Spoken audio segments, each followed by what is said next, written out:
Hi, this is Joseph Arthur. Thanks for checking out Come to Where I'm From.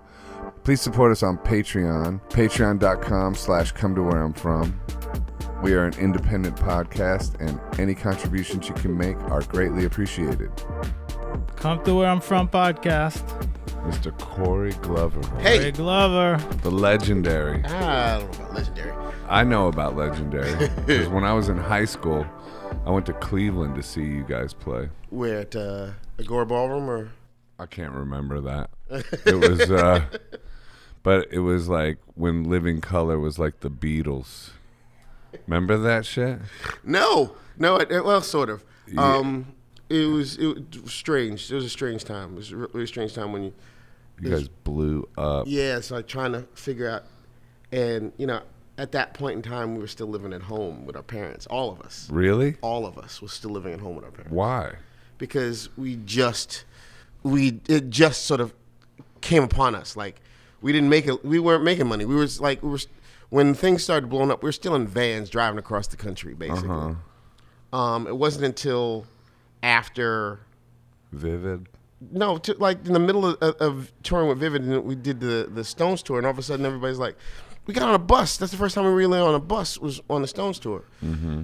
And in the meantime, me and Vernon living in Brooklyn, and Will still living in the Bronx, and Muzzy was still living in Queens, with all of us living with our parents. Wow. And how old were you? In our early 20s. Damn. And and I'm still taking the subway. Right. From Brooklyn coming into the city. Well, subways are all right. Even when you're rich. Keanu Reeves. Yeah, I know, but it's kind of weird when somebody does that double take at you. It's like, what the fuck? And, right. I had a very distinct look. So yeah. There was a... That's true. You're wearing the yellow bodysuit on the subway, and his hair was. I had the hair down my back. Yeah, and and even then, sometimes it was weird. Like, and sometimes it happens now. Like, was it yesterday? Day before yesterday was my sister's birthday, and so we went to lunch. My niece and my sister and I went to lunch, and we're eating and talking, and dessert comes out. Like we didn't order dessert. It's like that's for high school. It's like, right. like wow, like you made my high school. Right. Well, thanks. Yeah, you're in that same realm to me as well. Because I was in high school. Right. It's perfect timing. Yeah, it was a very interesting time. Yeah. We're coming out of the '80s, and all that had in it. All the shit that was in that coming out of the 80s and the Reagan era and we're coming into, all the stuff that we talked about in the music was happening to us, Open Letter to a Landlord was somewhat biographical, to a certain degree, and living in those times and for it to resonate to people, it's just New Yorkers talking about New York, and the idea of what living in this world in this particular time is about, and it resonated with people, and that was gratifying. I guess. Yeah. Must have been thrilling. It was, and then you went around the country at the time, and then eventually around the world, and that you realize that there are people feeling the same way, going through the same shit, and you sort of spoke to that. Right. You spoke to that, and that I'm very grateful for. I'm very grateful for the fact that people actually heard us. Right. I tell people all the time, like newer bands come say, "What do you want? What should I do? What should I do?" It's like, say it loud enough till they hear you. And for us, they heard us, and that was great. Right. Say it loud enough. Say it loud enough and they'll hear you. And if they hear you... But what does that mean to say it loud enough? You have to be resolute with it. You can't be wishy-washy. It's like, I'm going to write a song that people are going to enjoy. It's like, no, talk about yourself and say it loud enough so people hear you. And then they connect to that. They connect to the emotional aspect of where you're coming from with that particular piece of music and a piece of art, that they get it. And then when they hear you, it's like they have to hear you, they have to feel you. And if you do it with enough forcefulness and enough resolve, it's nothing but success. Yeah, success is mysterious. It is. And it is. Like it just comes on sometimes. Yeah. And it seems almost effortless when it comes on. I feel like it's what you figure out is that you're just doing what you do. Yeah. It's amplified, it's electrified, but it's the same thoughts you had in your bedroom, in the kitchen, in the toilet, whatever it was, but you're saying it on a loudspeaker in front of people, and people go, yeah, that's exactly right. Yeah, that's how I felt. Yeah. In the bathroom. I felt the same way. And they get it. That's what you're trying to do, make sure people get it. Were you surprised by the reaction? Oh, yeah, very much so. I think we thought that it was going to be a slow burn for us. Right. Like, we're going to put out one record, and maybe it'll do something, maybe it won't. It's okay. We've cemented ourselves in a particular spot, and then we'd move forward. And then for it to hit like it did was kind of surprising and kind of weird because, we had an old sort of notion as to how these things were going. We didn't realize we were walking our way into a new era of how people got their information. Right. We got caught up in the MTV thing, and the visuals seemed to again resonate with people. And to see me in that lime green wetsuit sort of made people think, I guess. It's like, I don't understand. There's this wild hair, these four black guys, and there's a green wetsuit. Mm-hmm. I watched it again last night. It's just great. It's like, really? Okay.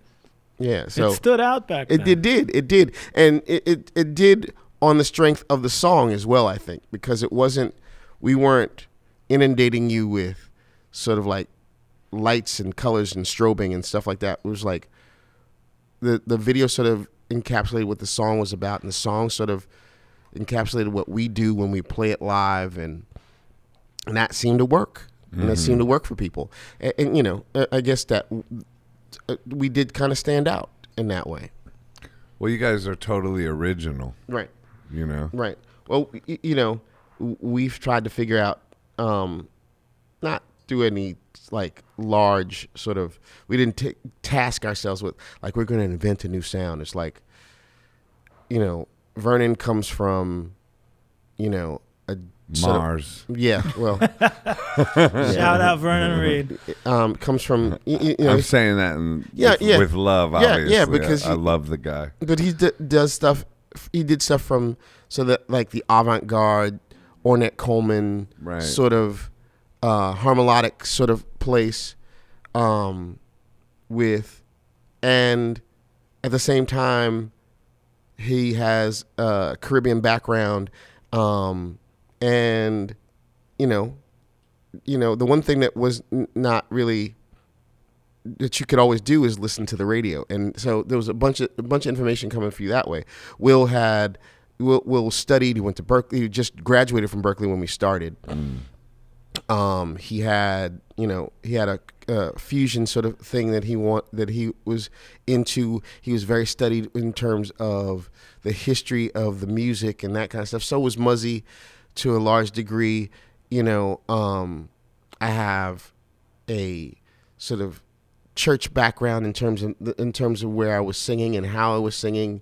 That sort of, and we put all that together in a rock idiom, and it just made sense to us, and to everybody else. Obviously, yeah.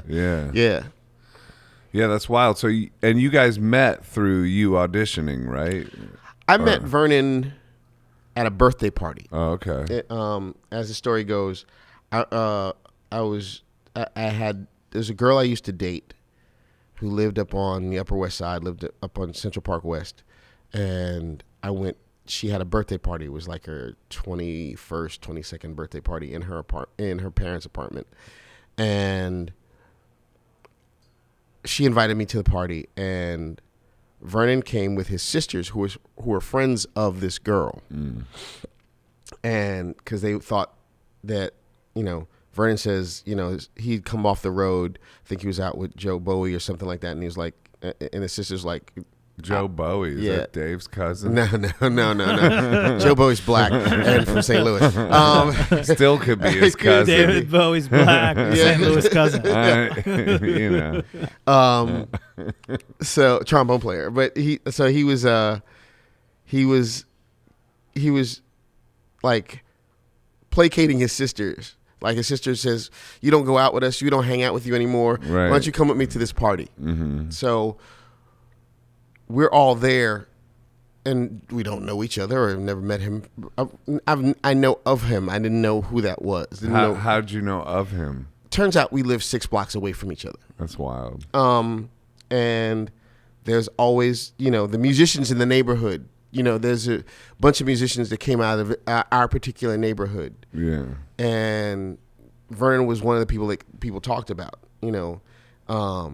literally Crown Heights Affair and D-Train and the folks from the Family Stand and all these other people that I knew, like I met them.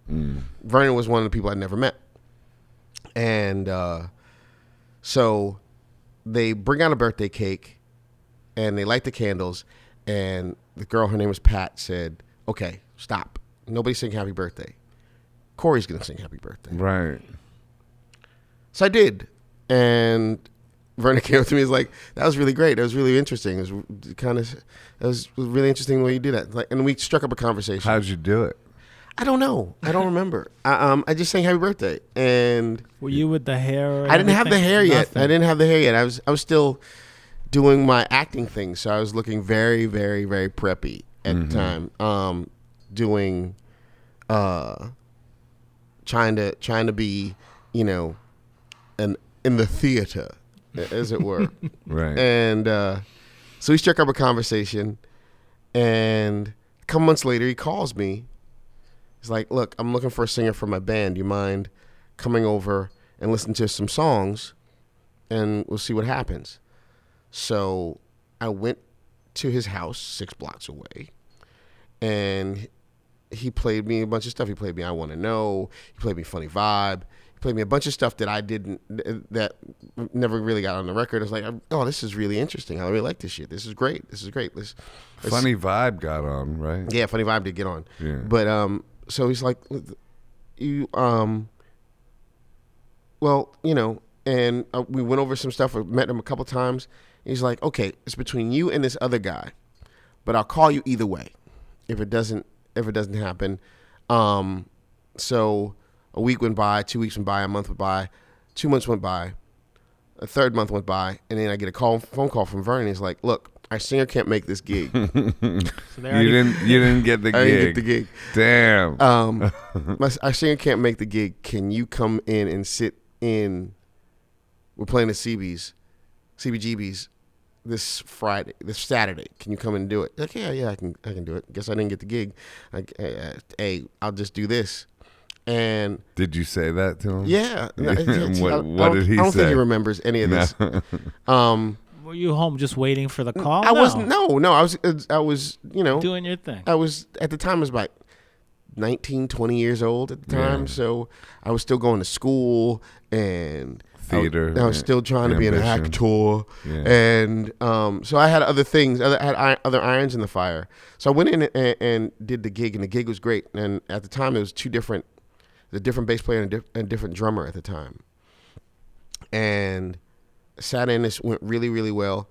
And he's like, yeah, we got another gig in 2 weeks. Why don't you come down for that one too? And it turns out the guy who actually got the gig decided he didn't want to do the gig. He wanted to go out because he was a session guy and he was a touring musician and really good singer, really good horn player. He wanted to go on the road. He didn't want to sit in New York City and wait to get $75 for a gig at CBGB's. So it must have been a rough couple years for him after that. I don't know. I don't. He did okay. He did fine. Yeah. He did fine. And there was a little bit of he did have a little regret after the fact, but he got over it. And I was in from then on, and then the bass player and the drummer left, and then Will came along, and there was another bass player for a hot second, and he left, and then Muzzy came along, and the rest is history. Right. But how do you can't just come in and fill in and you're instantly a front man. Like for you, they didn't have any recordings, there was no album. What were you studying to go and do the live gigs? Like they had some demos that were, kind of rough and that kind of stuff. And I went and rehearsed with them for a couple of days just to get it right. And, I'm not the most studied guy in the world, but I can improvise really well. So I think that kind of thing and get me in front of people, and it's a different I'm a different person than I am, walking down the street even as an actor. Like I took it on as a role, you know. I took it on, took each song on as a character that I can do character study. Line reading is a different story, And what's the character? The character depends on the song. Cult of personality. Cult of personality is sort of, it's a rant. It's really just a rant. In the same way, we see it all the time now on the news, with somebody just going off and ranting and stuff like that. That's what I felt like I was doing. As interesting. When I recorded it, the vocals, I was thinking about those guys who stand in the corner and just spouting out shit, just yelling at the top of their lungs, sitting on a soapbox, just watching people go by and saying, and that's how I thought that's how I thought it was going to be. And as the song progressed and as hopefully I progressed, I realized it was very observational. I felt like Rod Serling at a certain point, submit it for your approval. Right. Here it is, Yeah. That's cool. Yeah. What's the connection with acting and music? Because so many actors go into music. Yeah. And the other way around. And the other way around, yeah. I think it's art. It's creating. Yeah. It's mental creation. It's major mental creation that you have to focus your mind in a certain way to fulfill a role when you're an actor. They say acting is reacting. It is, but it's also taking the conversation to a certain place, because I'm having a conversation with the band and the audience. I'm basically interpreting what they're playing to an audience. So I'm a conduit in a way. And same thing with acting. You're taking the words and you're taking the scene and you're conveying it to people outside of your own head. You're trying to give them a glimpse into your own brain, your own thinking. How do you put your head in that space? At this point, it just goes. It just does it. It just does it. When I was younger, it took an effort. And I went to school for acting, and I went to high school for acting, went to college for acting, and the whole idea of scene study, that if you take any song, and you just read the words, that's one thing. You couple it with the music, and the music has an emotional center that you have to convey. So the words coupled with the musical emotional state is what you're singing, and that melody has to, that you're giving to the audience, has to convey not only the musical thing, but your own personal sort of idea of it, your own opinion at some point. Your own emotion. Right. Are you writing the melodies? For the most part, yeah. And had you written songs before this? I had written a few songs. I never got them recorded until I got into Living Color, really. Yeah. Like Middleman has a story. I had written this thing because I was an angsty teenager, and this was going to be this is going to be the letter they found on my body when I jumped off that bridge or whatever the fuck it was I was thinking I was going to do to kill myself. And this was it. Like, I'm not going to be in the middle of your bullshit. I'm tired of being in the middle of it. And then as I'm writing this thing, it's like, being in the middle is where you should be. It gives you perspective. It gives you an idea of who you are within the context of that. Because if somebody's far to the left of you and someone's far to the right of you and you're in the middle of it, that reflects who you are. And that's how the song sort of became a thing. And so it's those kind of ideas that come across when you're in that process, and then the couple music to it, and a couple, a riff or a groove or whatever to it that sort of speaks to that same sort of idea. It blooms, and it grows. Being in the middle, like politically speaking, or is that what you're talking about? No, not particularly politically. Right. I'm just like, some people live on the extremes of any given situation. Way out in, fuck it land, and then there's somebody that lives in like, well, let's just keep it on and just keep moving and keep doing it. And I often found myself between those two states. And I think that a lot of people find themselves between those two states. I don't think that we're not as liberal as we are conservative, if you want to take it into political terms. I don't think that we are, you may be, I don't know, against, abortion, but if you were in that situation, you'd have to consider it. Right.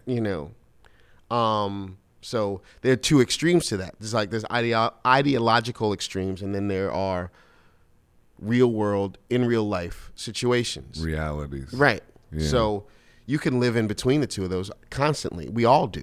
Yeah. We all do. We all say that when we see someone who is houseless or homeless on the street, and you think to yourself, what a shame. Mm-hmm. As opposed to the person who's actually living on the street, who's like, what am I going to do next? Right. You know what I mean? Yeah. I'm always like, there, but for the grace of God go I. Right. That's like, And I believe that. Right. And I think people realize that their situation is transitory. Because, they're for the grace of God. They're but for one Con Ed bill. Right. Am I out in the street? And there's that guy who missed that Con Ed bill who's living on the street. Right. Imagine what he's thinking when he sees you. Right. Yeah. So it's a perspective that we very rarely talk about out loud. Mm-hmm. We say it. We give platitudes to it, but there's an emotional context to it that you have to get to, and I'm hoping that I can do that as a songwriter. How do you get to that? You have to suspend your notions of where you are right now. Now, if you can say there, but for the grace of God go I, and you can spin that out and say, okay, what if I didn't have what I had? If I didn't have a career, if I did not have the mental capacity for certain kinds of thought, would I be that person or would I be somebody else? And to spin that whole thing out and take that idea out to what your logical result would be. It takes some doing, and when you see it and then you hear it in your head and you put it down on paper, or you pick up a guitar and you make a sound that reflects that, or you sit in front of a piano or wherever you do your drums, whatever it is, and you make a sound that reflects that. That's the art, Where'd you grow up? Brooklyn, in Crown Heights. Oh, okay. Yeah. And your family was in the theater, like into theater, or your siblings? My siblings were my brother was a singer, and my sister was an actress and a spoken word artist, and they are, I'm the youngest of 3 kids, and there's a big gap between me and them. So how many years? Almost 10 years. Over 10 years for my sister, like almost 10 years with my brother. So were you an accident? Yes, basically. Afterthought. Yeah, no. The story. I asked my father one time. I asked my father, and he said, "What happened?" I said, "She woke me up." So it was your mom's fault. He was putting it on his mom's. My mother told me the real story, and I don't want to get into it. But needless to say, it was. It was a passionate sort of affair that caused me to show up. And that's cool. So I was an observer of my teenage brother and sister doing the thing that I eventually became what I made a career of. And watching them go through it, and I was fascinated by it, and it became sort of second nature. It's like, yeah, that's what an actor does. That's what a singer does. That's how they do that. And for all intent and purposes, my family was very middle class, very respectability, very much so. Them doing that was not. They come from a certain era. Like, yeah, you can do that, but get a job. Right. Get a real job. My father told me one time when I was a teenager, like, acting is a very tenuous business. Like, 2 things, thank you, and what does tenuous mean? That was my question. Right. Insecure. Right. It's a very shaky sort of business. Right. So. What did he do? He was a tax assessor for the city of New York. So he was really like math was his life, and he knew numbers, and he knew it was a solid job. It was a city job. It's like he knew what it was to struggle. My father, born in the Depression and in Harlem, and dealing with that whole thing and series of jobs and trying to figure out what he wanted to do, and he found himself. He knew he had an aptitude for math, and he found himself something that really was solid and really made a difference for him. Whereas my mother, up until the point that I came along, was a homemaker. Had odd jobs, would do odd jobs like a seamstress. She worked in a supermarket as a butcher's assistant, cutting meat and that kind of stuff. She did all kinds of like little jobs, but the whole idea was you have to have income coming in. The idea of you sitting around waiting for a job is not what happens. You got to go out and get yourself a job. It's like, yeah, I'll get myself an acting job. He said, like, no, that's not the way it works. You'll see, but get yourself a job. So strong work ethic. Yeah, absolutely. I think for all of us came from that kind of background, in a different way. Will and I are basically the same age and come from a similar sort of background, where his parents were working class, work-a-day folks, but his brother was a drummer, and that's what he wanted to do. Muzzy's family, he came from a really big family out in Queens, but he had members of his family that were musicians. And he's like, that's what I want to do. But his father was a fireman. His mother was a homemaker, and she did odd jobs and that kind of stuff. So we had very similar sort of family backgrounds. But what that taught us was you have to work at it all the time. You have to make sure that you're working at something.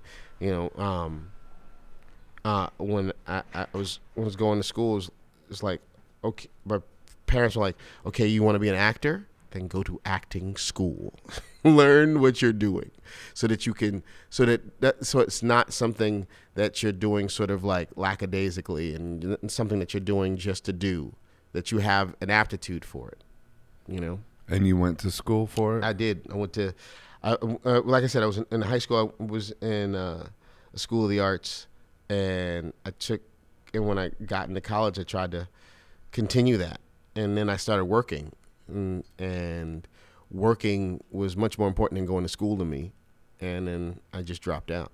Working in the field of acting. Yeah, exactly. I was working doing commercials and voiceover stuff and some theater stuff. So I was working. I was a working actor. So like school, I can learn on the job. Right. You know, it's the best way to learn. Yeah. Like that's why I tell people who want to learn how to sing, I'm like, just go start doing gigs. Right.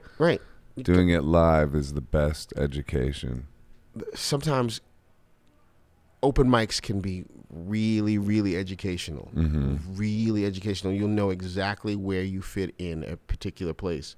If you go to some open mic over Black Pussycat, or you go to Cafe Wah, or you go over to Bleecker Street to any one of those clubs on Bleecker Street and just Bitter end. Yeah, the bitter end. Sit in there and watch it go down, and then try to get up there and do it. It's a lot of work. It's work. What was your first acting gig? First acting gig was a commercial for the Children's Aid Society. Uh-huh. It's on YouTube somewhere. Right. I'm playing drums. Oh, okay. And singing. And that was my very first acting gig. And then I got stuff, I don't remember, like Ragu Pizza Quick Sauce.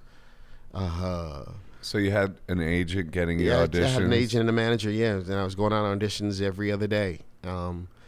And how'd you get that, the agent and the manager? The manager, I was about 14 or 15 years old, and I was working at a summer camp in my neighborhood as a counselor. And this theater company came through looking for participants in this theater sort of workshop sort of idea, but they needed counselors to supervise the kids. So I was one of the supervisors as a 14-year-old. I don't know who I'm supervising. The kids were young, like a year younger than I was. So it really didn't make a difference. But they saw something in me, and the theater company had a management company attached to it, and the management company was very interested in having me around. That's wild. Yeah. That's wild that an acting agent would come to a summer camp. Yeah. Well, there's it's a pool of talent. You get looking for a pool of talent for like a theater. Like it was an urban theater sort of like thing. It's called Acting by Children, where they wrote, produced, and put up these shows. They did the music. They did the script. They did the production. It was all done by this sort of company, and the company also had an arm of it. Like the people who ran it, directors, found that they had people with a lot of talent, so they wanted to see if they could get these kids work. So they became a management company, and then so we were freelancing through agents, and we got work. A lot of us got a lot of work out of that. That's wild. Yeah. And was Platoon like the first big movie role? It was yeah. It was the first really, really big movie role.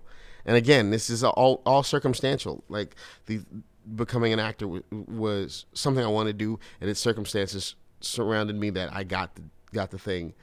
Platoon was a thing that's been running. It was around for years. Like people were trying to make this movie, and I auditioned for it a couple of times, and I auditioned once and got a call back, and they were like, okay, we'll let you know. And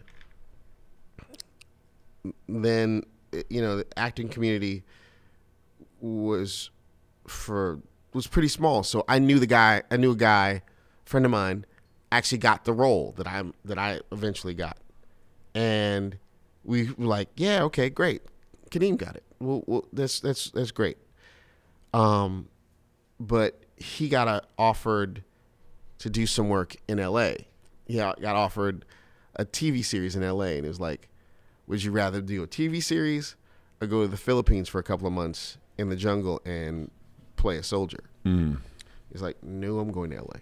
Right. So he went to LA and backed out of the role. And so I got a phone call one morning. And my manager's like, they're considering you for this role in Platoon. Do you have your shots? Yeah, I got my shots. Okay, I'll call you back in a second. Do you have your shots? Yeah, because we're going in the Philippines. It's like you have to get the malaria shots and all that shit. Why did you have your shots? Because I'd like a year or so before that, I'd left the country, went to England, and at that time, like they want to make sure that you had, if you were going into another country, you make sure that you had all your shit together. So I was covered in that way. There's a few things I didn't have, but they wanted to make sure that I was healthy enough to do it.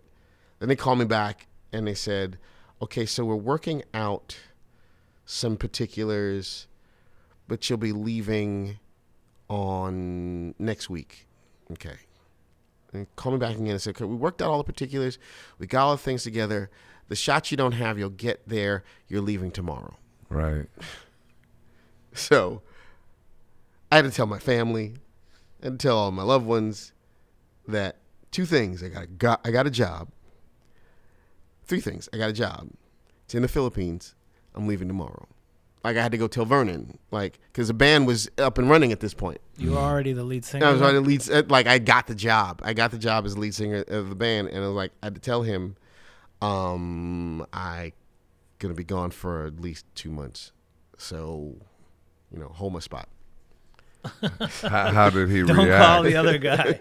They actually did call the other guy because they had a gig, and they were they had a gig in Germany somewhere. And was he pissed? He was not pissed. He was happy that I got a job. Right. And that's how you got the job in Living Color. Yeah, exactly. The guy didn't want Yeah, to exactly. Exactly. I was thinking the same thing. Right. So that's the thing with success is it's a scrap fight. It's like people don't realize it's like, it doesn't come all like neat and bow tied. No, hell no. No, not at all. We and there was always a struggle to where the next thing was going to be. And you couldn't plan it. It was like it was going to pop up on you at any given point in time. Someone's going to show up and say, I want you to do this. Can you do it right now? Like, yeah. But you kept your avenues open. You weren't set. So you were in Living Color and you were still pursuing acting. And it's sort of the priority was whatever comes up. Whatever comes up. Whatever works at that particular point. And so I spent 3 months in the Philippines. And I came back and went right back to work with Living Color. You gotta have a crazy Charlie Sheen story. Oh, there's plenty of Charlie Sheen stories. Nothing. I'm trying to figure out ones that I won't get sued for. But yeah, he was. Charlie was just starting at the time. Like he was just beginning his acting career. Like, and he was like in his early 20s as well. And all of us were. Johnny Depp was in that movie. Forrest Whitaker's in that movie. Well, there's Willem and Tom Berenger. They were the established guys.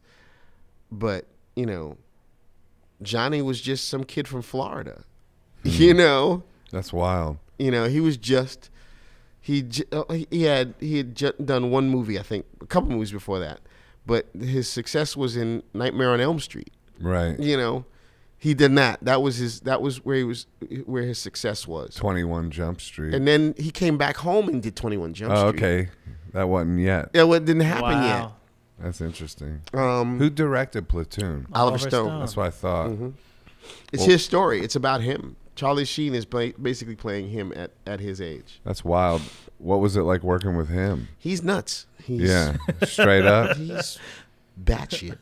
Which version of batshit? There's so many varieties. Already a 20-something batshit? No, we're talking about Oliver Stone. Oliver Stone. Sorry. Oliver Stone, up until that point, his only other directing thing was Salvador. Mm. But he was a writer for a bunch of stuff. He wrote parts of Scarface. He did a bunch. He was a bunch of To Live and Die in L.A. He was a writer for a bunch of these movies. So Kind of like Quentin Tarantino. Exactly. Yeah. So he was pretty much a new director, but he had so much attitude. Like and you kind of knew he was faking it till he made it. Right. But he wouldn't let you know. He was going to show you that he didn't know what the fuck he was doing sometimes. Right.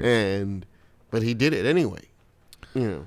That's what makes him great, though. Yeah. Is that he bends rules and doesn't care. Like, does not care. It's just all over the shop. And like if it works, it works. If it doesn't, it doesn't. But damn it, you're going to listen to me. Yeah. What, like with the success of Living Color and then on top of that Platoon, what was going through your mind? Like, I could make a living at this. Yeah. I could do this for a living. I could really do this.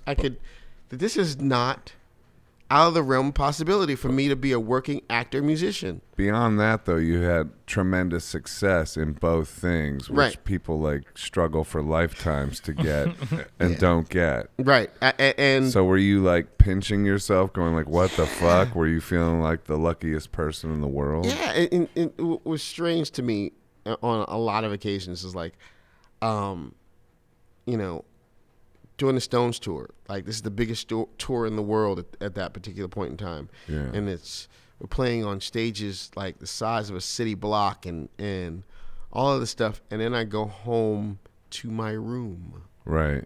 At your parents' house? At my parents' house. Yeah. That at one point I shared with my brother. Yeah. It's like, this is a weird life. This is a very strange life. I'm gonna live a very strange life. Yeah. Where there are these moments where extreme adrenaline. Yeah. Back to normalcy.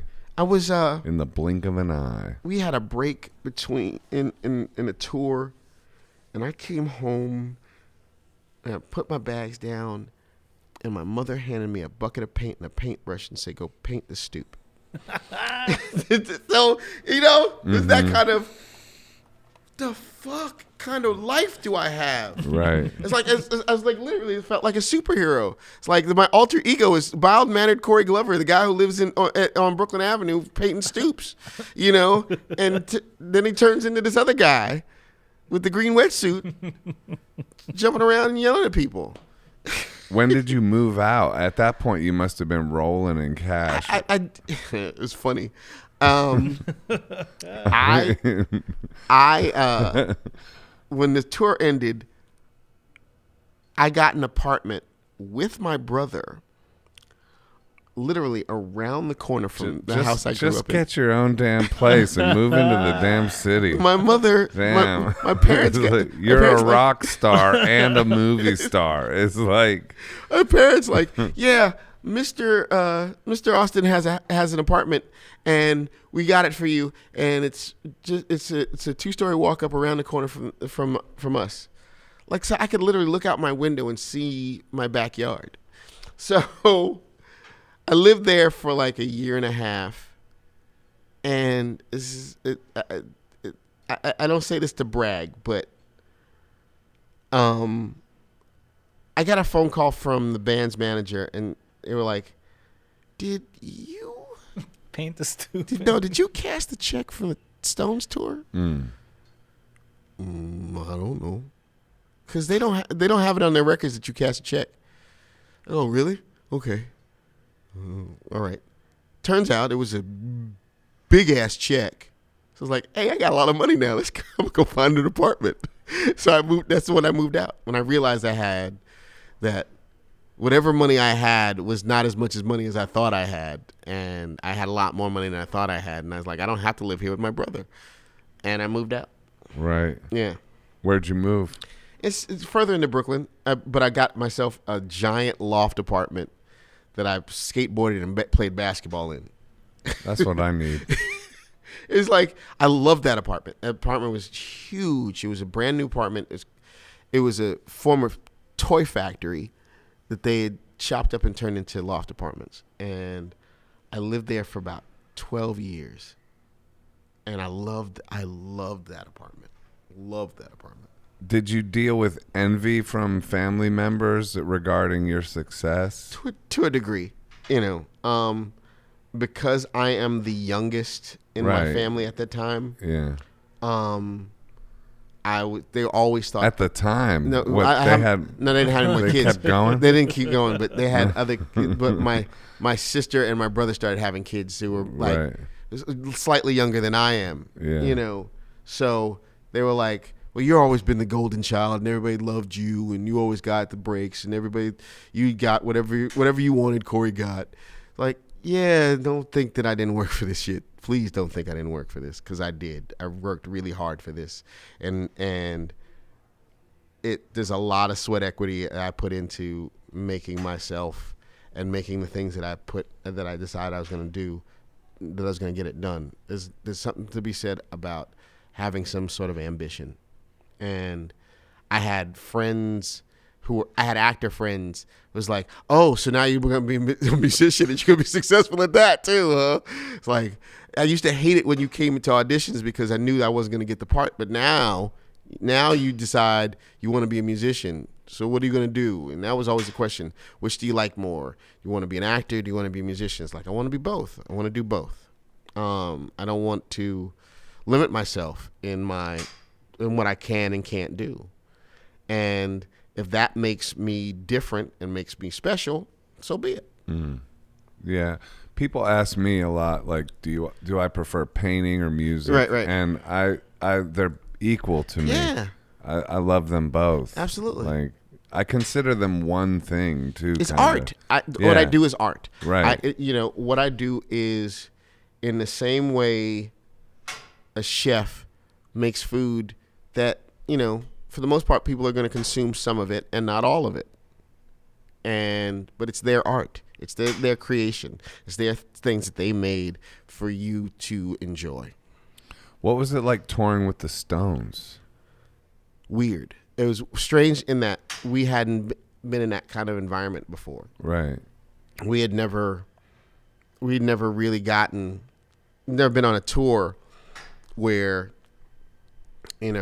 anything you wanted was a walkie-talkie away. Mm. That you had some of our dressing rooms were bigger than the places we played up until that point. Right.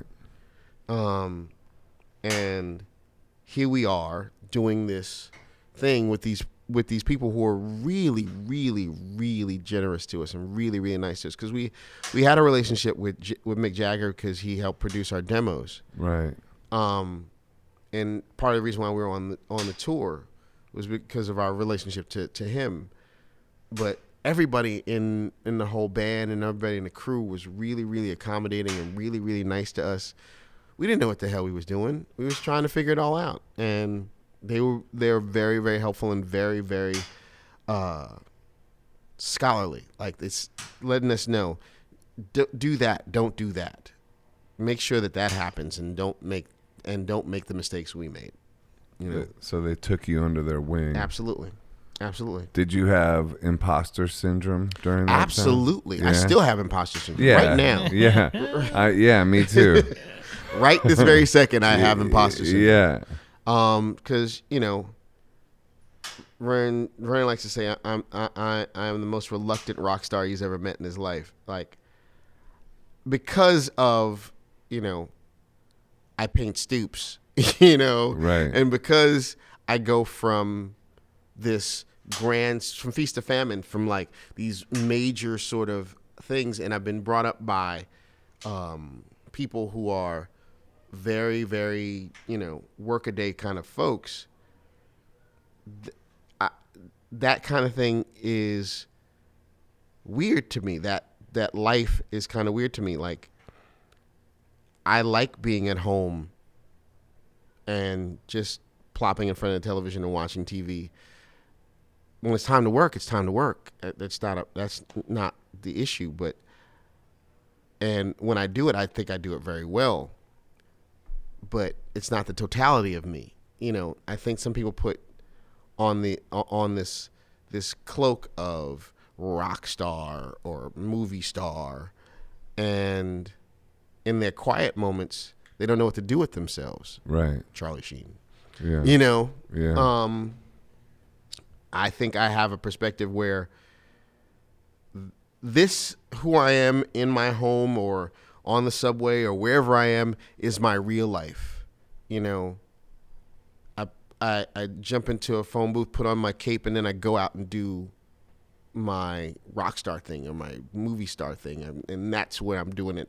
That's what I'm doing right now. And then I take it off, put my glasses back on, and I'm mild-mannered Corey Glover who lives down the block, you know.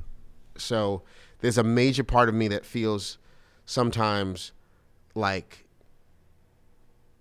that's the other guy, you know. Right. That's not that. And I don't know if that's. I don't know if I try to delude myself into thinking that's grounding, but sometimes it conflicts on its own, and it sort of crashes in on itself. Right. When, you know, the mailman wants an autograph. Right. You know, Yeah. Or. What do you mean it crashes into itself? It's like where my alter ego has to be the rock star. Like, I'm somebody's father. You know? Right. And I can't be. And if they're at the gig, the rock star has to be their father. Right. You know? Yeah. Not their father has to be their father. It's like, it's that guy has to be their father now. Or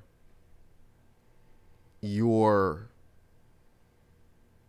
you know, sitting in a restaurant and somebody goes, "Oh my God, it's like, yeah, I'm eating." But don't you enjoy that a little bit? To a degree, but you know, you can't control that. Right. It's not something that you can control. You can't control how other people act and how other people react to you. Right. So that's where acting will help you. Sometimes. Yeah. And sometimes I'm not in the mood to act. I'm sometimes, you know, I'm in sweats and, you know, and I'm trying to do something other than be a rock star at that particular point in time. And, right. And sometimes that world sort of collides in on itself. And somebody's like, "But you are a rock star. But you are that person." And it's like, yeah, I'm that person on the stage. I'm not that I'm very different than that person, but he's a lot calmer, and he's not really being. He's not trying to be as gregarious and outgoing sometimes, because you know you want to be in a quiet space sometimes in a room full of people. And they want you to be that other person. And sometimes you don't want to do that. I've learned how to navigate it at this point. Yeah. And know that, okay, here it comes. Time to put it on. Not even put it on, but time to bring that part of you out. Particularly when you weren't thinking about doing it. It's like, okay, I got to get to that point. I have to work myself into that point. How do you do that? Just, you have to think about it. You have to think about who you are talking to and what you're talking about. You know, I can't go to my kid's school as a rock star, you know, because the teacher wants to talk about his attendance. You know, I have to be very resolute and very straightforward with that. Whereas in a musical thing or in a gig situation, it's a lot looser. It's a lot looser.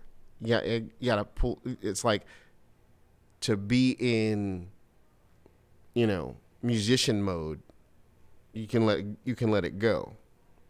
And when you're in situations where you're not in that, you can't do that. You can't go to the supermarket, you know, jumping up and down and screaming, you know. Right. Yeah, I just did this whole museum takeover where I lived in a museum for the last 2.5 weeks. Yeah, and was hosting loads of people coming through. Right. People just coming through. Yeah, and that's just a trip, because also that kind of attention, there's something, it can be annoying, and it can be like, you know, I need space, but also then when it all goes away, you miss it. Yeah. You miss it, and then you got to like figure out, okay, how do I like kind of like ease back into normalcy? What do you do like at the end of a tour or movie or something like that to get yourself in that transition? I go home. You know. Fortunately, I have more than just one room. Right. Now. I have a kitchen that I like to sit in and cook. And, I cook too. Yeah. I love cooking. You know, it's a situation where, you know, there's a situation when there's all eyes on you, and a situation where there's nobody watching you. Right.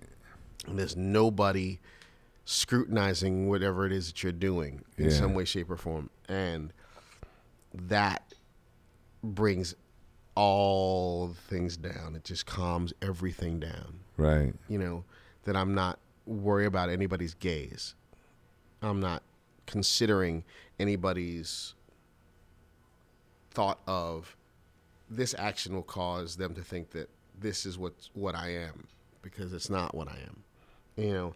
And then there are times when you like, I need to go back and in front of people. I have to be in front of somebody. I need to be in front of somebody, you know.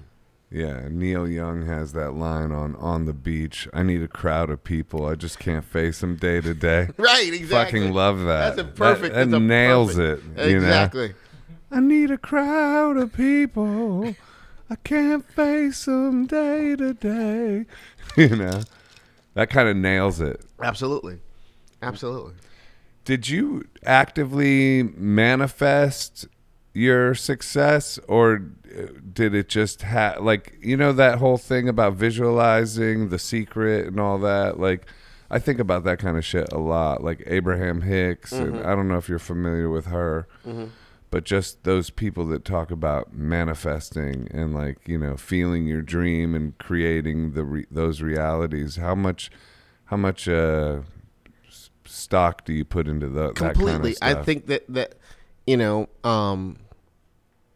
part of my upbringing was with my brother and sister, who were like 60s, 70s sort of self-actualization sort of things. Like, that they could say, you say, what you believe you can achieve. That what you say that you want to do, you do. Mm-hmm.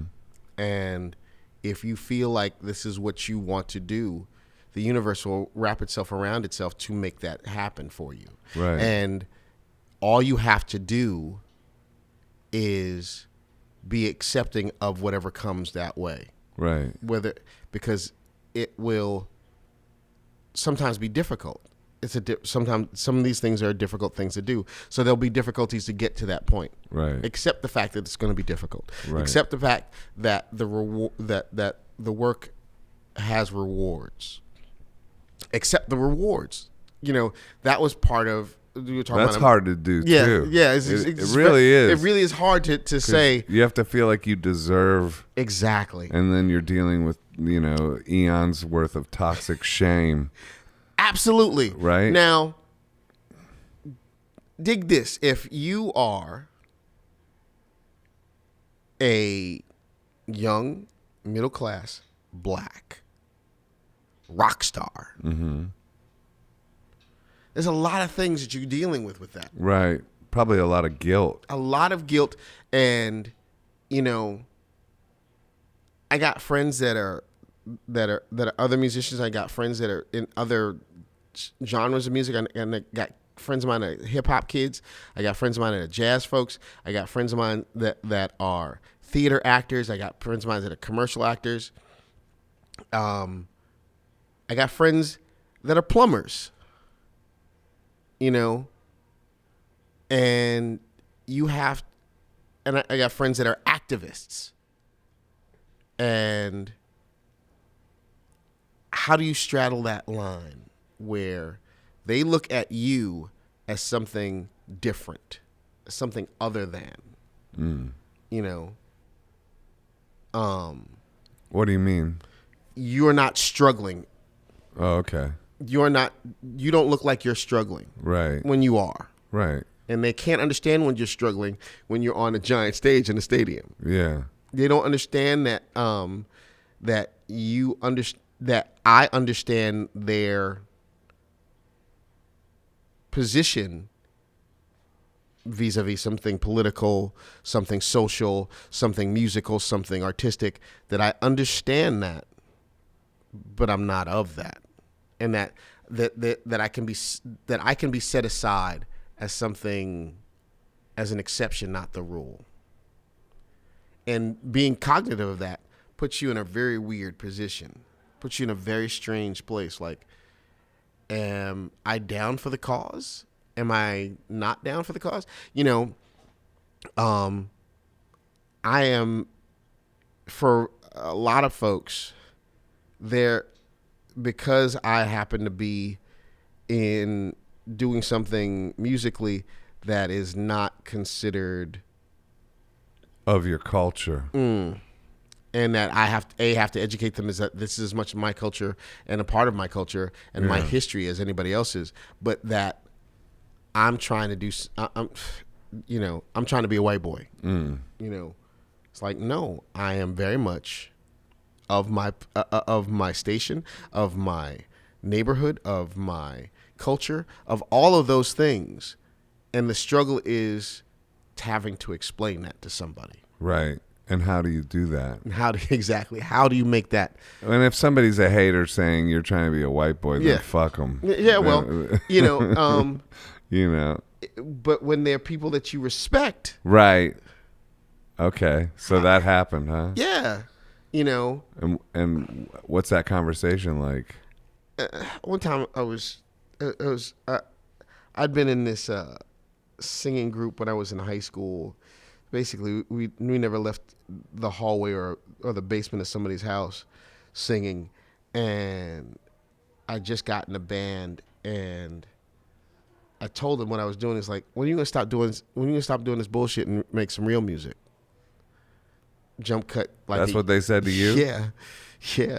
It's like, they jump cut a year later. They see me on MTV. Mm-hmm. Real enough for you now. You're right. And what they mean real, just not rock and roll? Or? Rock and roll wasn't yours. Right. It didn't belong to you.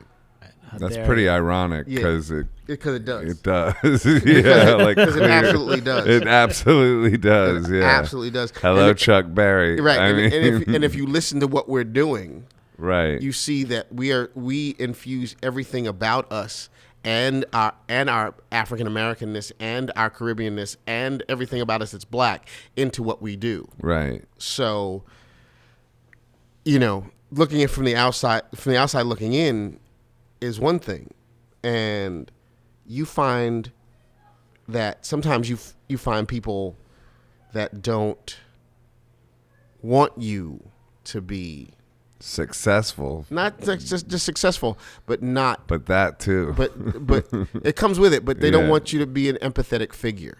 Oh, that's interesting. That they don't want to have to understand you.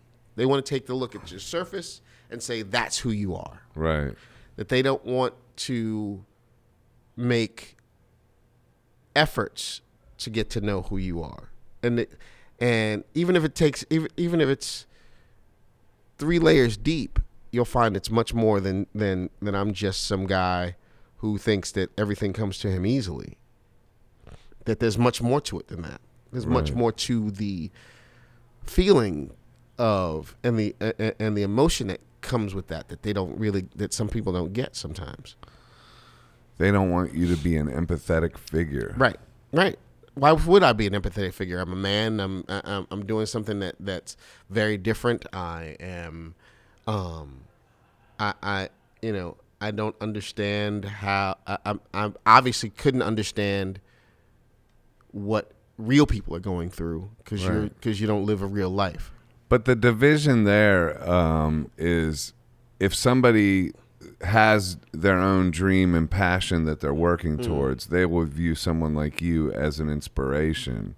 Yeah. If somebody doesn't, then they would lay that trip on you. Absolutely. So it's really just about, like, you know, if somebody has their own passion and drive, they can then take what take what you're doing as a jumping off point and be inspired by it. Absolutely. And people have. And lots of people have done it, and lots of people have used the blueprint that we sort of put out there and done it. I don't think that Rage Against the Machine would work to a large degree if we didn't lay the groundwork in us and the Bad Brains and PE and whoever else that did something different did. There's this younger cat named Hyro the Hero. Mm-hmm. Incredible. And it's sort of like a cross between us and Rage. It's amazing. It's amazing. And put a little Slayer thrown in there just for good measure. Right. It's amazing. He does some amazing stuff. We did this. Hyro the Hero? Hyro the Hero. Yeah. He's great. New? Look it up. Okay. I think he's got 2 records out now, but check him out. Hyro's amazing. We did this thing, and we met this band from Texas, from Houston, called We Are Band Nerds. It's the same kind of thing. It's very interesting. That's their name? Yeah, We Are Band Nerds. Yeah. It's kind of great. Yeah. And they're great. It's one of those so bad it's good. Yeah. I mean, but they're amazing live, and they're amazing. They put out some really interesting music, and if there's interesting music out there for you, for anything that you want to think about, anything that you want to feel, it's out there for you. How did you deal with it getting quiet after all the big explosion, and then it kind of like, that's the thing with success is it's not forever, right? Or at least not to that degree. How did you land that? Because I had the alter ego, I had someplace to go. Oh, right. That's real good.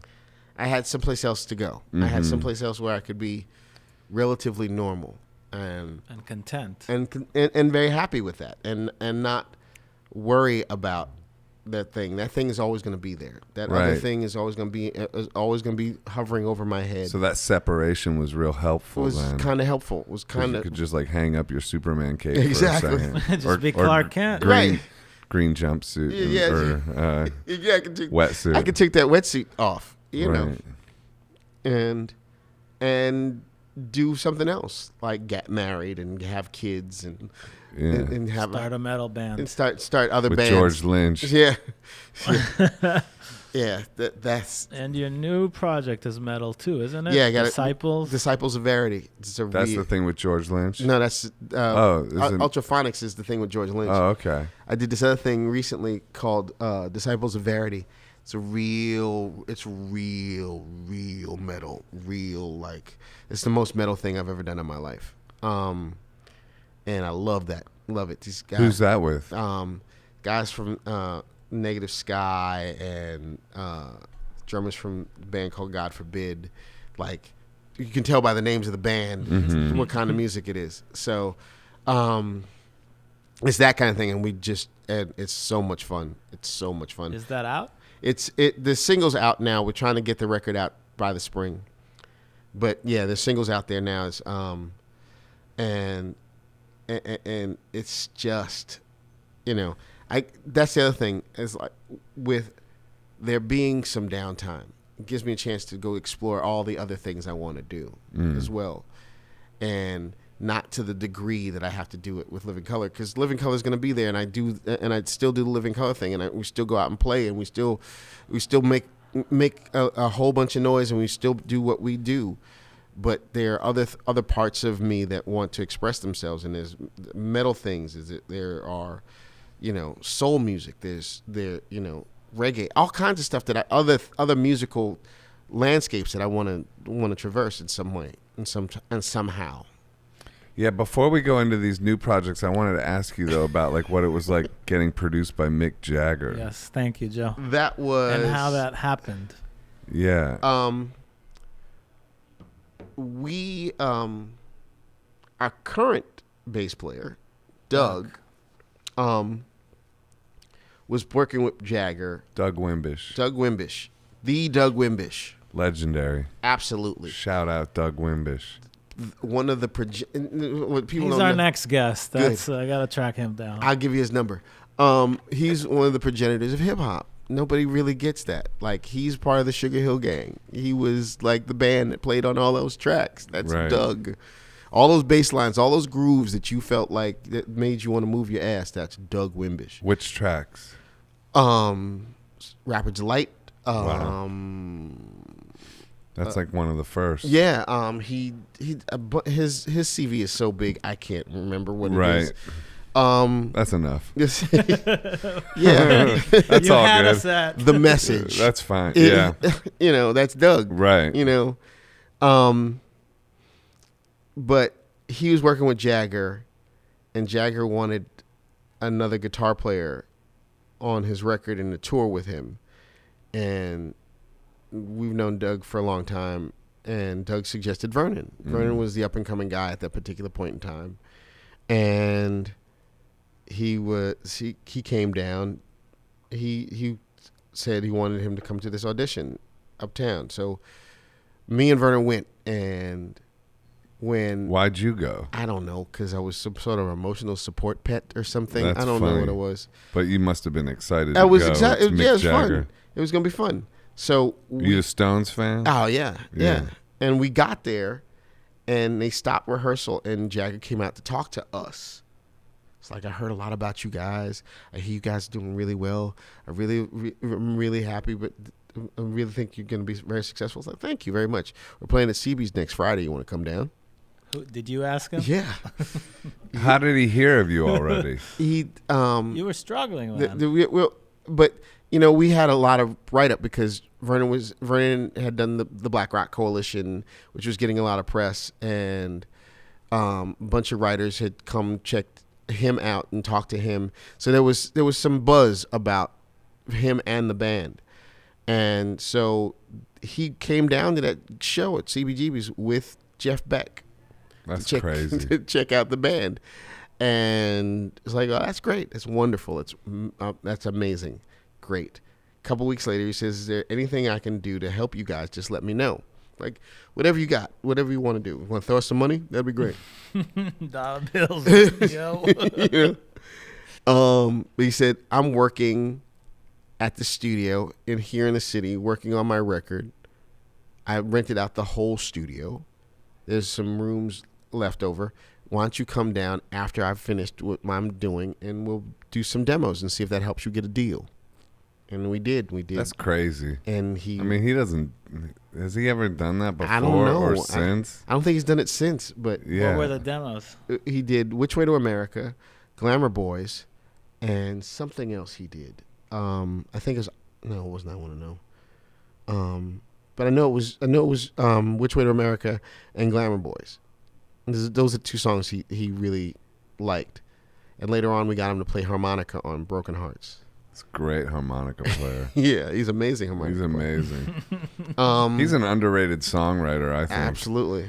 You know, Angie is an incredible song. incredible. Beast of Burden. Those lyrics are insane. Yeah. Oh man. Yeah.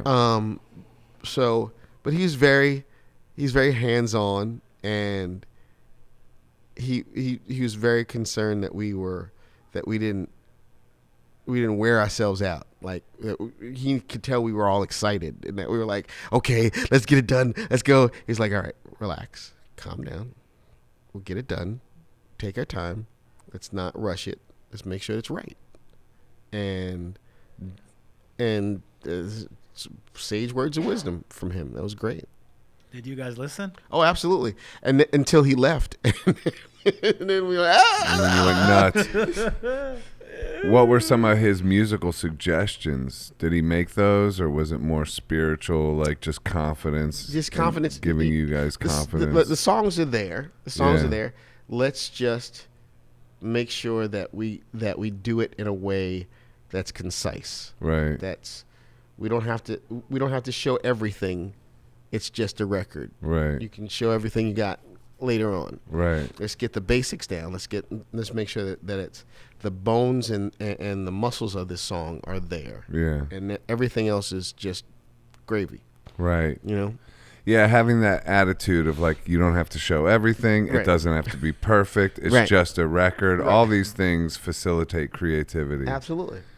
And Yeah. all those other things get in the way. I have to show everything. It has to be perfect. Yeah. You're done. It's not going to work. Perfect is the enemy of the good. Yeah. You know? I never understand that phrase. Perfect is the enemy of the good. Yeah. Yeah. Like the best part of something is the mistakes you hear.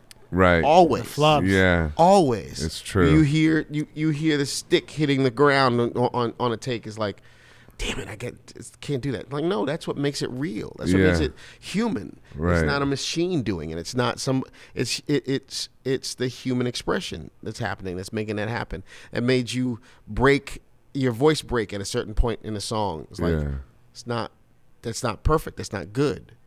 But it is right. But it's right. It may not be perfect, it may not be good, but it's right. Yeah. You know, it helps the song. Who signed Living Color? Epic Records. Epic. Yeah. And was there a bidding war or? Sort of. We'd had other instances before we got signed where other record labels were interested and they were trying to hear a single, or we had done some demos with another record company and They were lollygagging around. Yeah, they were just like. So it wasn't like a bidding war type of situation. No. It was like maybe not. Right. It's or the deals were umming and ahhing. Yeah. A&Ring. A&Ring, yeah. Like some of the deals were like, we'll give you a record and we'll take an option on the other two, but there's no guarantees, or we can't give you a whole lot of money to make this record, so you're gonna have to do it on the cheap, and you won't be able to, a lot of things you won't be able to get done immediately, and Epic just seemed to be like, look, we like what you do, we know what you do, we're gonna make sure that happens and make sure that people hear it. We're gonna do what we can do to make people hear it, and they did.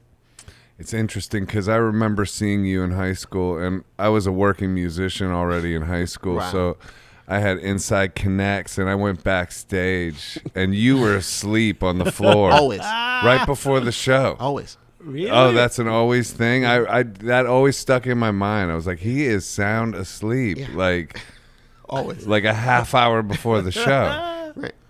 Yeah. Yeah. Gotta conserve that energy. Yeah. But yeah, How do you do that?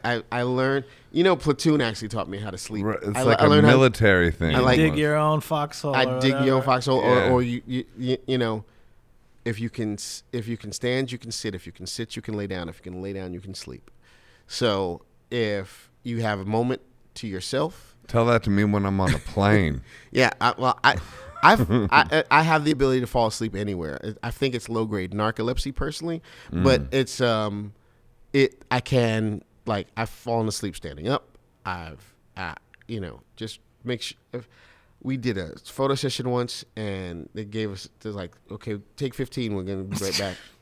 And I opened up my bag of clothes, and I got inside the bag of clothes and fell asleep. That's 'Cause, funny. Like, I needed to rest. I need to go to sleep. The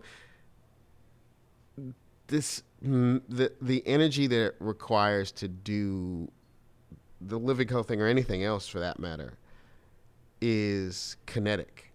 So it burns up a lot of stuff. Uh-huh. So if you could find a way to calm yourself before or afterwards so that you can be ready for that, do it. Do you practice yoga or exercise, anything like that? I do a little exercising. I do a little vocalization. I do some vocal exercises as well, that to make sure that this stays where it is and it does what it needs to do. I don't exercise as much as I should.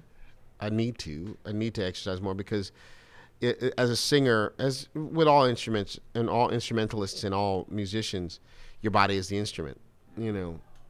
Me more so than most, because your whole body is what makes the sound. From the bottom of your feet to the top of your head is what makes you make that sound. So it has to be in somewhat condition to be ready to do that. It's not just, Especially touring. It's Yeah. athletic. yeah, it is. It's athletic in either way. Anytime you have to sing, you have to use certain parts of your body that you didn't realize you need to use. No one knows that the backs of your legs are just as important as your vocal cords for you to sing.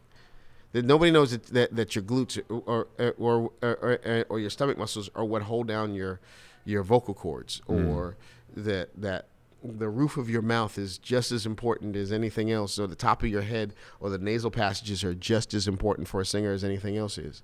Like hay fever is a killer for singers. Yeah. You know, any kind of allergies are a killer for singers. Yeah. You know.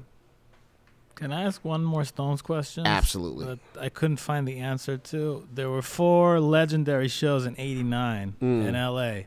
Yes. Yes. Guns N' Roses, and the Stones. Yes. And Vern was very, back then even, active, very big activist. And Guns N' Roses came out with Lies, and it has one in a million on it. Right.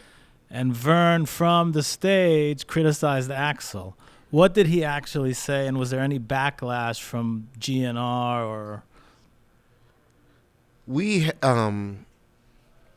There was some tension. It's a famous story. I just Good don't question. know the details. That's good. There was some tension. There was some tension backstage. You know, because Axl was there, like, Yeah. And was it the first show or the last show? When did he do It was it? the first show. First show. Okay, so first of 4. First show. What did Vernon say? It's like, I can't remember exactly what he said. It was like, you know, there are a lot of people on the stage, and there's a lot of things that have been said on the stage, but I'm here to tell you we're here to stay, and nothing's going to stop us from doing that. Now, the backstory was we were all backstage. It's at the LA Coliseum. It's a giant thing. And Axl walked up to Muzzy and said, "I hear you got a problem with me." Our supposition is that Axl thought Muzzy was Vernon. Oh. So a black guy with dreads, he thought it was Vernon, Right. which is in and of itself a problem, Right. right? That's already racist. It's already.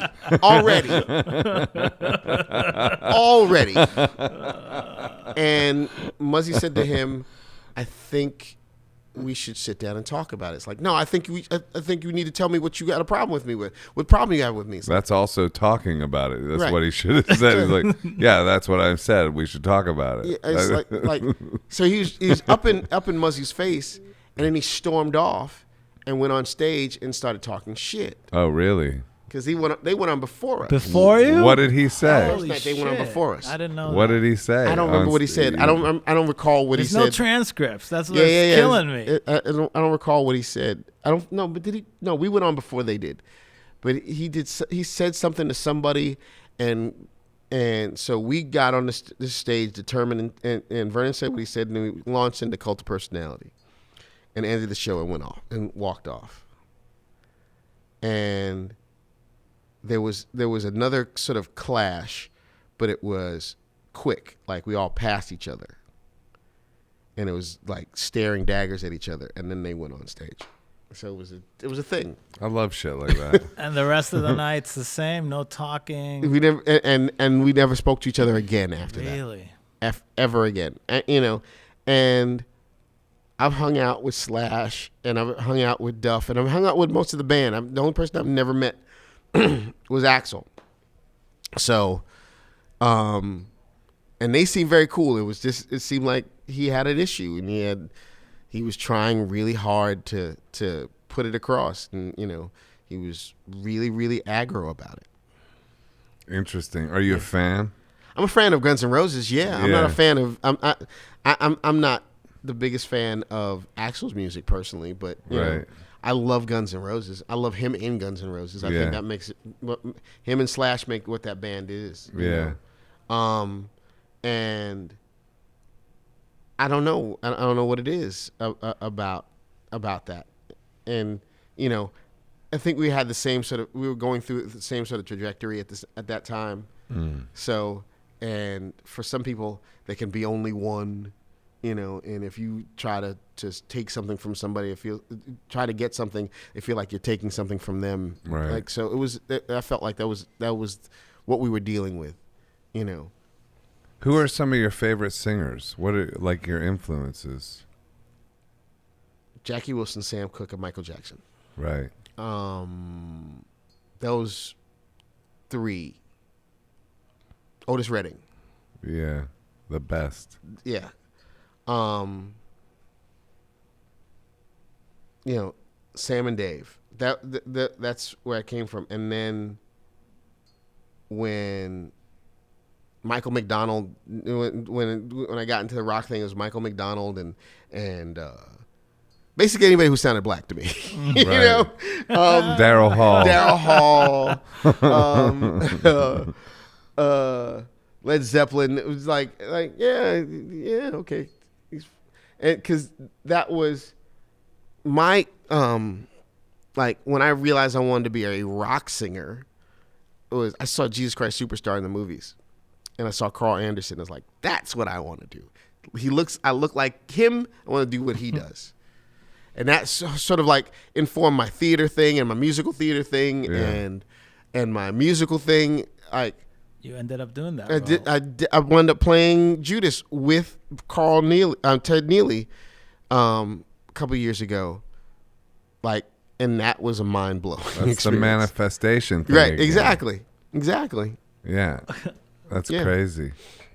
Yeah. What about Prince? Prince, of course. Yeah. He was such a wealth of talent. Like, there's nothing I don't think he could not do. Right. And there's nothing he could not sing.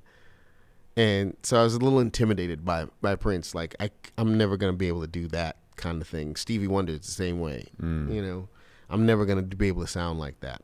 And it took me a minute to realize I got my own sound, and I don't have to sound like them. I don't have to do what they do. I can do what I do, and it's just as important and just as vital, I think. Did you ever meet Prince? Yes. What was that like? First time we met him, it was in England, and he was like, I hear you boys do that thing. I'm like, yeah. They're like, I hear you boys do that thing. Like, yeah. What's that thing? I don't know what that thing was. Killing it. Yeah. And like I was saying about being your alter ego, in those moments you talk to somebody particularly famous, you can tell when they're on and when they're not on. Like when they're in character? When they're in character and when they're not in character. And he started out in character and slowly stopped being that and slowly started talking to us like humans. Exactly. Like what sense I got was he doesn't see us as fans. He sees us as people that just like him. Contemporaries. Exactly. Yeah. And that made my heart smile. You know what I mean? Right. Like, you're not doing the Prince character. You're being Prince Rogers Nelson right now, talking to me. You know. How did you notice the shift, or what was it? Was it a particular thing he said? It was the way he spoke. Like, he had this thing, and he was jumpy, and it felt like he was jumping. He's like platitudes, and he had these like.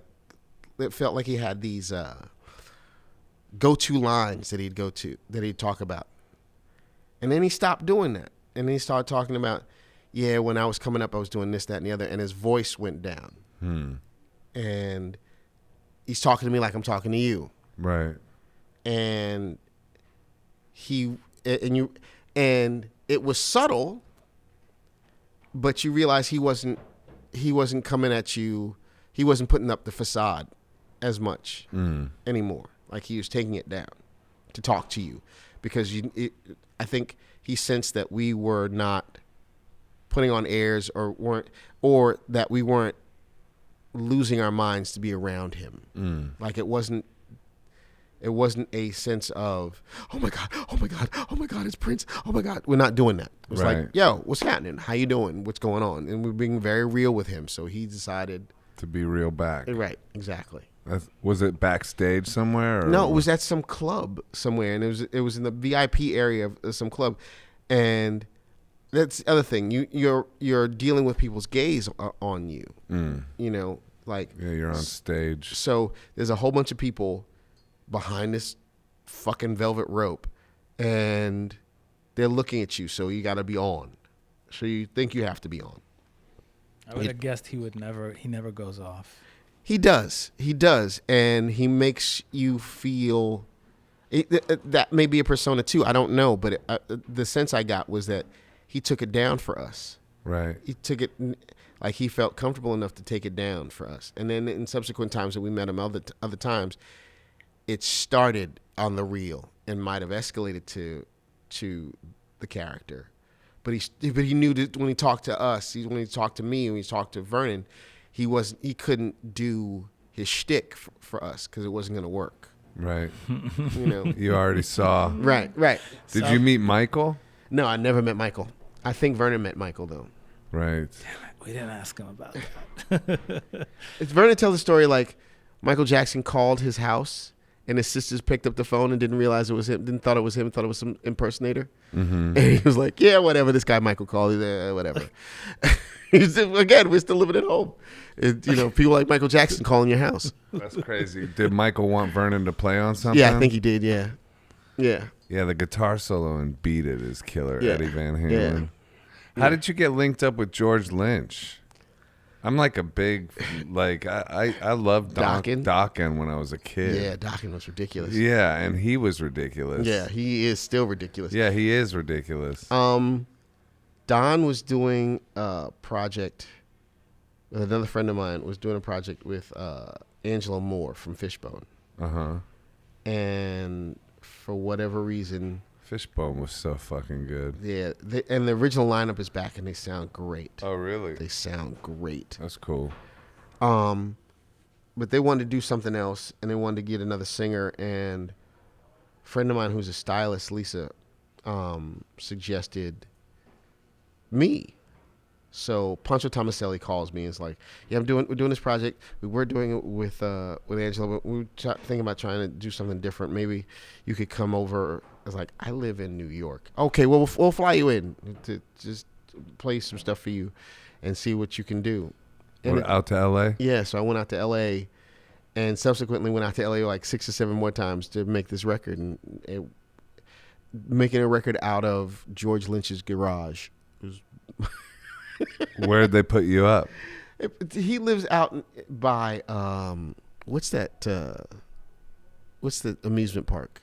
Disneyland? No, Anaheim? No. He lives further north. He lives near Boone's Farm or whatever it's called. He's way out in the mountains. Knott's Berry Farm. Yeah, that's where he lives. He lives near Knott's Berry Farm. So I was out there. I was like, wow, this is another planet. This is completely another planet. So I stayed out there, and sometimes I stayed in his house. Sometimes I stayed in a hotel. Sometimes I stayed in L.A. and drove out there. That was Ultraphonix. Ultraphonix, yeah. And you like it out there in L.A.? I like it. I was just saying, I like it for a couple of days. Yeah, you know? Especially when you're out there to work on a project like that. Then it's great. This couple of days, the weather's nice. Everything is it's so looks so nice. You rent a car, drive around. Yeah, it's beautiful. The sunrises, sunsets. You can go to the beach. You can go to the mountains. You can do whatever you want. It's beautiful. And then the reality of it feels like you're living on a movie set for a while. Like you're in the middle of someone's, melodrama. And I don't know if I could take that for longer than a week. Right. Whereas I go up to Northern California, it feels more like home to me. San Francisco feels like more like home. Oakland really feels like Brooklyn to me. Yeah. So if I was gonna move to California and live in California, I don't think I could live down in Southern California. What was it like working with George as compared to Vernon? Simpler. Oh, really? Yeah, because why? George has. Was the music already done? And No. George's experimentation was about taking things away. It's like take away all of your effects and take away all of your pedals and take away all your stuff and let's strip it down and see what it sounds like. That's interesting. Where Vernon wants to expand and expound on what his sound is. Yeah, his pedal board is insane. It's insane. Yeah. And Doug has everybody in the band except me has a pedal board. Right. When the drummer has a pedal board, it's a really interesting sort of situation. Yeah. Was he triggering stuff? Stuff, and he's hitting delays, and he's got his own rig. Everybody has a pedal board. Everybody. So it's simpler working with George. It was simpler for that particular project. I'm sure if we did something a little more heavier or something, he'd bring out all of his stuff. Yeah. And plus we were at his house. So he was a lot more comfortable and he was a lot more relaxed. Right. Like, he could shit in his own toilet. That kind of thing. Did you guys tour? No, that's the ultimate shame of Ultraphonix, that we put out this record, really, really, really, really good record, and didn't tour it is on it. Good. Didn't tour. Like, we should have at least done one live show. That's all. Just one. Just to see what it sounded Why like. didn't you tour? Everybody's schedules didn't work out. The drummer went out on the road to do a Broadway show, did Rock of Ages. Pancho was on the road as well, and then the docking thing came up for George, and so we never really had the time to get to it. And then Living Color came up, and a bunch of other stuff came up for me, so we never could get our schedules together. That's wild. Yeah, we're gonna make another record though. We're definitely gonna make another record, and when we do, we're going to tour on it. Who produced it? All of us, George in particular, and we got it all done, and we gave it to this engineer mixer, Bob Daspit, who is amazing to me. Right. Yeah. Are you still auditioning for acting roles and stuff like that? I haven't had an audition in a really long time. Some people they say sometimes they say put yourself on tape and let me see what's going on, and then I don't hear anything. Like for episodicals, like some episode of SWAT they wanted me for, like I put something on tape, like, And then what, you put it on your iPhone? And just did a quick thing and then sent it off to them. There was some Apple TV show that they're trying to do, and I was in the UK at the time, and so there was and they wanted to put me on live with the producers via Skype. So that was a weird one. Right. So you still have an agent for acting that's Yeah. actively, wow, Yeah. still going. I know you have to go to pick up soon, and we Yeah. have to wrap it up. Oh, really? Already? Yeah, he's got to go to school to pick up. Is there any other Disciple things you want to plug before? How long have we been going for? An hour and a half, an hour 40. Are you kidding? Nope. It seemed like 10 minutes. I to know. me. I know. No, for real. Like, that's crazy that we've been going that long. Fascinating, yeah. How is that possible? Dude. Like, I honestly thought we'd been going for 20 minutes. I told him we'd be done at 1:30. It's already 1:45. That's insane. Yeah. That's felt the fastest Podcast. ever. Yeah. Right. I don't know why. Yeah. Like, Talking when you talk about things that are not like topical, right. when you talk about things that are going on in your mind and in your soul, time does not exist. Yeah. Does not exist at all. It just becomes. Do you have a spiritual practice? Like, because you were raised Catholic, right? No, I was raised in Vernon was raised Catholic. Oh, okay.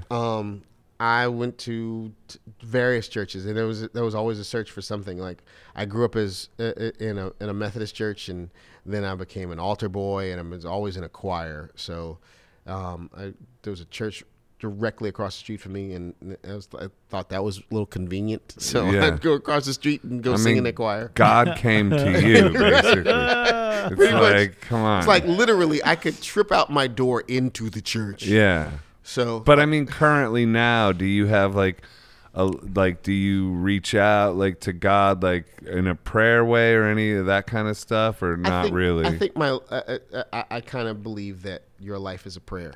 Right. I think That's great. I think that your existence and your traversing yourself through the world is a prayer. Right. Sometimes it's a strong prayer of you trying to get from one place to another, trying to do one thing or another. Mm-hmm. But I think that the universe is working in collaboration with you. Right. And if you can tune into that, good for you. Yeah. That's great. I love that. Yeah. Your life is a prayer. Yeah. Dude, thank you for doing this. Thank you. I honestly can't believe I'm like a little freaked out. Did I black out during No. this or something? Like, that's wild. Yeah. Anyway. Sorry it took us so long to get you on, man. No, that's You fine. were on our wish list. Well- and I've been texting Vern, get me Corey's number. Yeah. So, with thank you so much. With the Disciples of Verity, there's a couple of songs out on YouTube. Yeah. Just Promote.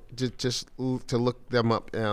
As Worthy and I'm Lying to Myself is the 2 songs that are out there right now. Go check them out. Is there a website as well? I don't think there's a website, but That sounds like my personal struggle. I'm Yeah. worthy and I'm lying to myself. Sounds like, really, yeah, exactly. Well, that's what our conversation was about. Yeah, right? that's perfect. Sometimes I feel like I'm lying to myself. Like, Yeah. am I really supposed to be here? Yeah. But if you're working with intention, I think the world will accommodate you for that. Yeah. You know. You got to lead with faith. Yeah. That's the big deal. I mean, as opposed to fear.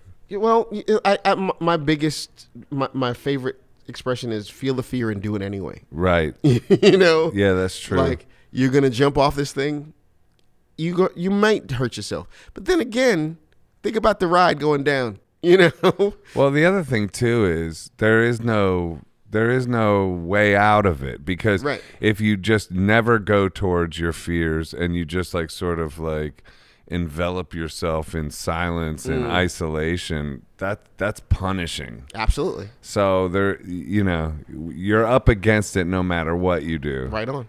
You might as well go for it. Go for it. Who's putting it out? We're putting it out ourselves, I believe. Yeah. That's the new way. That's the way to do it. It's kind of the way to do it. Yeah. Yeah. Unless somebody wants to give you like a giant check. I will not turn down a giant check. Yeah.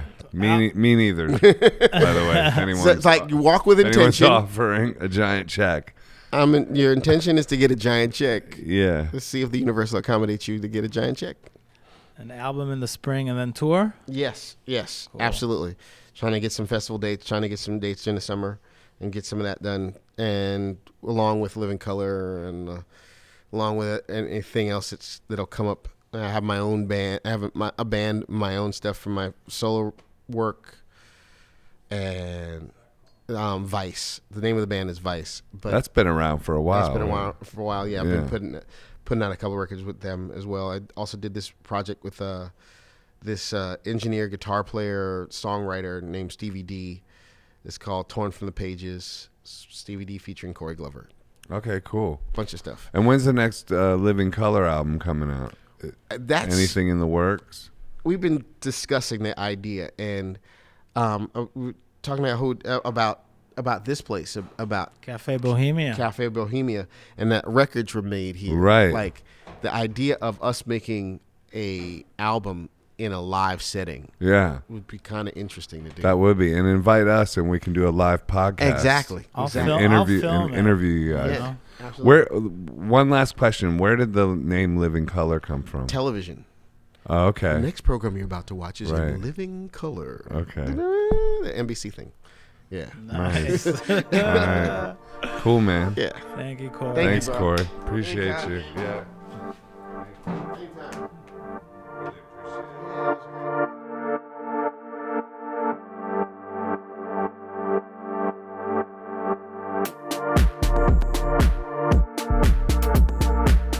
Hi, this is Joseph Arthur. Thanks for checking out Come to Where I'm From. Please support us on Patreon, patreon.com/come to where I'm from. We are an independent podcast, and any contributions you can make are greatly appreciated.